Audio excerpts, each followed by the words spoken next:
চিনতে পারছেন এই ভদ্র মহিলাকে? হেলমেট মাথায় দিয়ে তিনি যাচ্ছেন। ওনার হেলমেট পরার কথা না। এই যে দুইটা ঈদ চলে গেল, রোজার ঈদ এবং কোরবানির ঈদ। আমার মনে আছে যে বাংলা ভিশনে যতদিন ছিলাম, ঈদের একদম প্রথম দিন, একদম ঠিক 12টা বাজার সাথে সাথেই যে গানটা পরিবেশন হইতো সেটা হচ্ছে মমতাজের গান। অনেক টাকা দিতে হতো তাকে, একটা গানের জন্য 5 লাখ 10 লাখ এরকম দাঁড়িয়েছিল। এবং পুরো আওয়ামী লীগের সময় এরকম রাষ্ট্রীয় নানা অনুষ্ঠানে গান গেয়ে মমতাজ অনেক টাকা ইনকাম করেছে। এটা তার প্রাপ্য, আমি এটাকে খারাপ বলি না। কিন্তু দেখেন, আজকে যার গান গাবার কথা, আজকে যার শুধু গান গাওয়া না, মমতাজ আরো অনেক গানের শিল্পী তৈরি করার কথা, আজকে তিনি মাথায় হেলমেট পরে পুলিশের প্রহরায় যাচ্ছেন।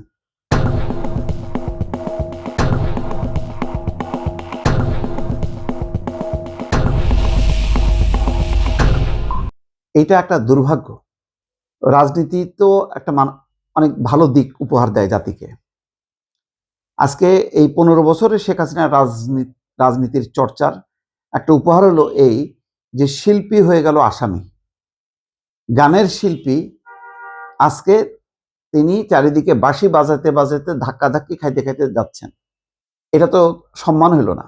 আজকে একটা গানের শিল্পী মমতাজকে দেখার জন্য শত শত হাজার হাজার মানুষ ভিড় করবে, শুভেচ্ছা জানাবে, তার একটা অটোগ্রাফ নেওয়ার জন্য চেষ্টা করবে, তার সাথে একটা সেলফি তোলার চেষ্টা করবে। আমরা যা দেখি বিশ্বের বড় বড় শিল্পী তারকাদের ক্ষেত্রে, আমাদের এখানে ভিন্ন চিত্র। এরকম ধরেন আরো যদি ফেরদৌস টেরদৌস যেগুলি আছে সেগুলি, মাশরাফি ধরেন, সাকিব, এরা যদি সব আটক হইতো, তো এই মমতাজের মতনই আমরা দৃশ্য দেখতাম। এটা কোনো ভালো জিনিস হলো? আজকে মিরপুর মডেল থানার হত্যা চেষ্টা মামলায় তাকে আদালতে হাজির করা হলো। এই ধরনের ফেক মামলা, এটা বোঝাই যায় এগুলি কোনো ভিত্তি নেই। ভিত্তি কোনটা আছে? ভিত্তি আছে হচ্ছে তিনি একটা ভুল রাজনীতির শিকার হয়েছেন। হয় তিনি নিজেই স্বেচ্ছায় হয়েছেন, নতুবা তিনি লোভে পড়ে এটা হয়েছেন। তার জনপ্রিয়তাটাকে তিনি রাজনীতির পুঁজি হিসাবে ব্যবহার করছেন। দেখেন, এই যে দক্ষিণের তামিলনাড়ুর যে থালাপতি বিজয়, তার রাজনীতি এটা কিন্তু অন্যরকম। এই ধরনের রাজনীতি হলো মানুষকে সেবা করা, রাজনীতিকে আরো সমৃদ্ধ করা।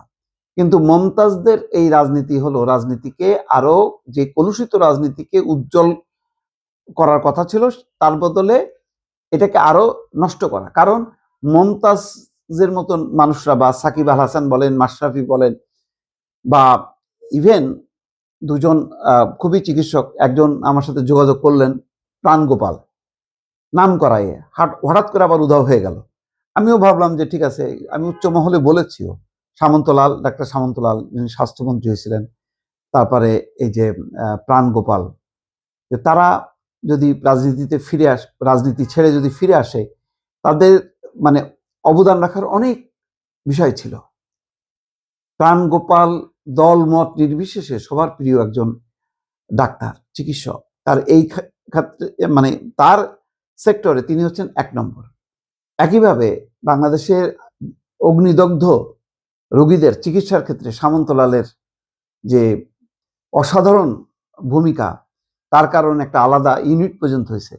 এই মানুষগুলো আজকে নাই। একজন ত্রিপুরায়, আর একজন হয়তো বাংলাদেশে আছে, আত্মগোপনে বা আড়ালে বিচ্ছিন্ন হয়ে আছে।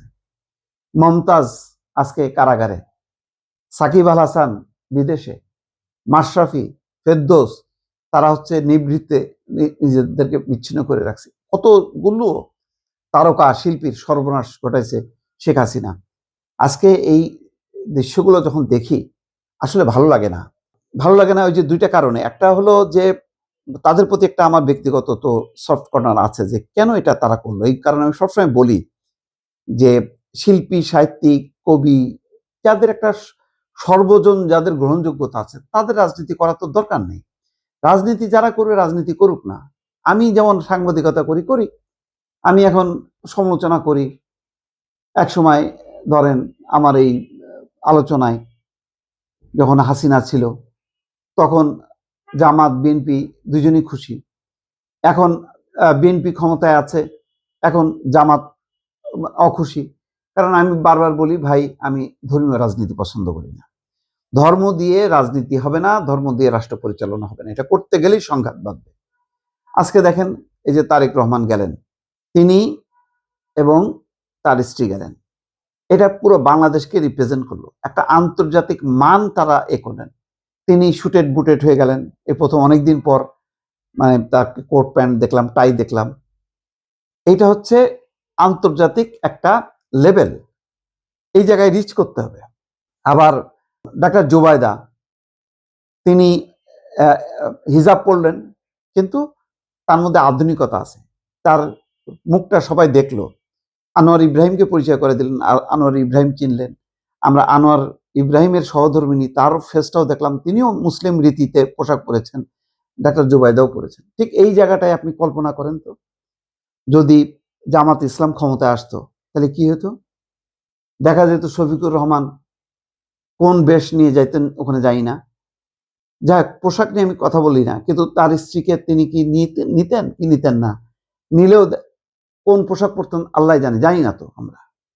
আমাদের এই প্রজন্মের একজন তরুণের যে বিয়ে হলো সাদিক কায়েমের, দেখেন তাকে নিয়ে দেখলাম এনসিপি নেতা শিবিরের নেতারা উল্লাস করতেছে শুধু সাদিক কায়েমকে নিয়ে। বিয়ে কি তার হয়েছে? তার স্ত্রী কোথায়? এই প্রজন্ম কি তার স্ত্রীকে দেখার অধিকার নেই? না, বলবে যে ধর্মীয় রীতিতে বিয়ে হয়েছে। তাহলে ওই রীতি অনুযায়ী যদি সাদিক কায়েমই আজকে প্রধানমন্ত্রী হইতো, তাহলে তিনি যাইতেন, তাহলে কি হতো? উনি শুধু চোখ দুটো দেখা যেত, বলতো কে, বা আমি তো চিনলাম না। তো যাই হোক, এগুলি বললে আবার অনেকেই খেপবেন, কারণ মনিরুল হক চৌধুরী সংসদে ধুলাই হয়েছে, যে কারা বক্তব্য দিল চিনলাম না।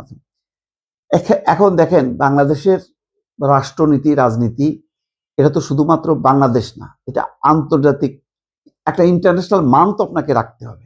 তো সেই পোশাক আশাক সেইটা সেই বিবেচনায় তো থাকতে হবে। আপনি সেখানে যেয়ে যদি বলেন পোশাকের স্বাধীনতা, এটা হবে? আপনি এমন এক পোশাক পরলেন, আর 10 জনের সাথে আপনার মানে ব্যাপক পার্থক্য, মানে এরকম একটা অস্বস্তিকর পরিবেশের থেকে একটা ভালো হলো। যাই হোক, আমি একটা অন্য প্রসঙ্গে চলে গেলাম, আসি মমতাজের প্রসঙ্গে। মমতাজের আজকের এই দৃশ্যটা আমার খারাপ লাগলো। আর কোকিল কণ্ঠী বাংলাদেশের কত মানুষের প্রিয় শিল্পী আজকের এই পরিস্থিতি। এর থেকে আওয়ামী লীগেরও শিক্ষা নেওয়া উচিত। ভবিষ্যতে যদি আওয়ামী লীগ কখনো আবার রাজনীতি ফিরে আসতে হয়, দয়া করে মাফ করে দেন, তারকা শিল্পীদেরকে মাফ করে দেন। এখন যারা ক্ষমতায় আছে তাদেরও মাফ করে দেন, শিল্পীদের মানে তাদের কাজ করতে দেন, তারকাদের তাদের কাজ করতে দেন। তারেক রহমান অবশ্য বলেছেন, যার যার পেশাদার মানুষ, আপনার তার তার পেশায় আপনারা ভালো করেন, আপনারা আপনাদের পেশায় ভালো করলেই দেশ উপকৃত হবে, এটাই দরকার। আর যারা একদম রাজনীতি করবেন তারা রাজনীতিটা করুক, এই যে ভেজাল করেন না। ব্যবসা বাণিজ্য যারা করবে ব্যবসা বাণিজ্য করেন, দয়া করে টাকা পয়সার মালিক বলেই রাজনীতি করতে হবে এই চিন্তা থেকে দূরে থাকেন। রাজনীতিটা নষ্ট হয়েছে এই সমস্ত ভেজাল এর কারণে। এই ব্যবসায়ীরা যখন রাজনীতিতে আসছে, তারকা শিল্পীরা তারা তাদের সেক্টর বাদ দিয়ে যখন রাজনীতিতে আসছে, রাজনীতিটা দূষিত হয়েছে। আজকের থেকে 50 বছর আগের কথা চিন্তা করেন, রাজনীতি যতটা পরিশুদ্ধ ছিল, আজকে ক্রমেই যখন নাকি এই সমস্ত ভেজালগুলো যুক্ত হইতে থাকলো, তত বেশি রাজনীতিটা দূষিত হইল। এখন রাজনীতিকে দূষণমুক্ত করতে হবে। ঢাকা শহর যেমন দূষণমুক্ত করা এবং পরিচ্ছন্নতা করার ব্যাপারে প্রধানমন্ত্রী নির্দেশনা দিয়েছেন এবং শক্ত অবস্থান নিয়েছেন, রাজনীতিকেও পরিশুদ্ধ করতে হবে। এটাই হচ্ছে মূল কথা।